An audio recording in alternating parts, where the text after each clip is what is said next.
overnight. No October surprise for Hillary Clinton yet, but WikiLeaks does promise to release more documents by the end of the year, planning to publish every week for the next 10 weeks. So what does the Clinton campaign think of all of this? Let's bring in Kristina Schake. She's the Deputy Communications Manager with the Clinton-Kaine campaign. Thank you for being on with us again, Kristina. Good to see you. Here we are at another debate. Yes, you were with us for the last one. What do you think about that? Because we've been talking about Julian Assange. We thought this was going to be some big announcement. He does promise that there will be a big announcement down the road. Are you worried? You know, what we're worried about is the hacking. Is that it's really deeply concerning to us that the DNC was hacked, other entities have been hacked, and we understand from cybersecurity experts and national security experts that this is being perpetrated by Russia. And we think this is a really troubling development in an American election, and we've had Republicans speak out about that too.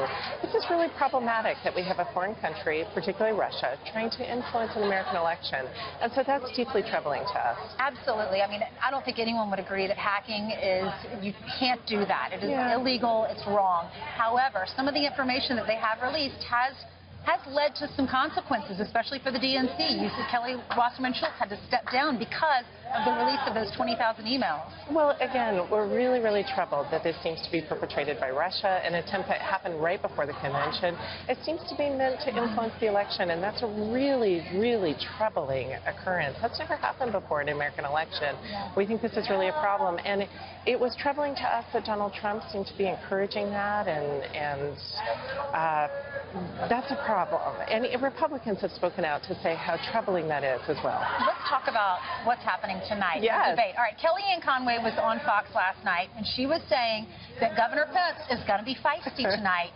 What is Tim Kaine's response going to be? Is he going to be feisty? Well, you know, I think this is an unprecedented vice presidential debate. We've never had this before. Usually, this is these two candidates being introduced to the nation. They're not as well known. And what people are trying to judge is whether they can be a heartbeat away from the presidency, whether they're qualified to do that job. This is really different. I don't think anyone questions the experience of these two candidates, these vice presidential candidates. The question is actually the top of the ticket with Donald Trump. And so I think that Mike Pence has a really hard job tonight, which is Trump has had a disastrous week. He's going to have to try to get in there and change the narrative. So it wouldn't surprise me if he tries to be feisty to try to draw attention away from Donald Trump. This week, having problems with not coming prepared to his debate, really becoming unhinged during the debate, and then on Fox Friends actually insulting a former Miss Universe, and then it's just really having a troubling week when we found out. Well, they've gotten personal. They both gotten personal. You know, one saying, bringing up Hillary Clinton's past and what she said about women, then the others bringing up what Donald Trump said about women back in the 80s and the 90s. What can we expect tonight? Are they going to get personal like we saw in this last debate? Well, again, I think the bar is really high for Mike Pence. He's got to try to change this narrative. And we're going to see if he's going to stand with Donald Trump with some of the outrageous things he said about the Khan family or not paying his taxes. Or is he going to take a different route? We're going to see that tonight. But I will tell you that Hillary is really excited for people to be introduced to Tim Kaine. How is Tim Kaine preparing? You know, he's taken this very seriously, as Hillary did too. They both very much take this seriously. There's a chance to talk directly to the American people about what they would do. What separates these two vice presidents? Because if you look at their resumes, they're very much alike. Both have been governors. Both have served in D.C. Both have 3 kids. Each has a son in the Marines. They were both raised in Democratic, Catholic, Irish families. What's different They're about both men of faith. That's right. They have a lot that's the same in their resume. I'll tell you what Hillary was really drawn to with Tim Kaine is he's a person throughout his career in public service who's really brought people together to deliver results.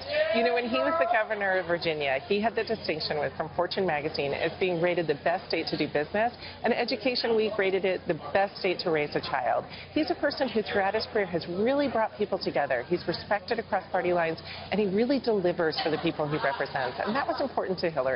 Thank you so much for being on with us. It's great to be here. Wish you the best tonight. We'll all be watching. Thank you. Thank you.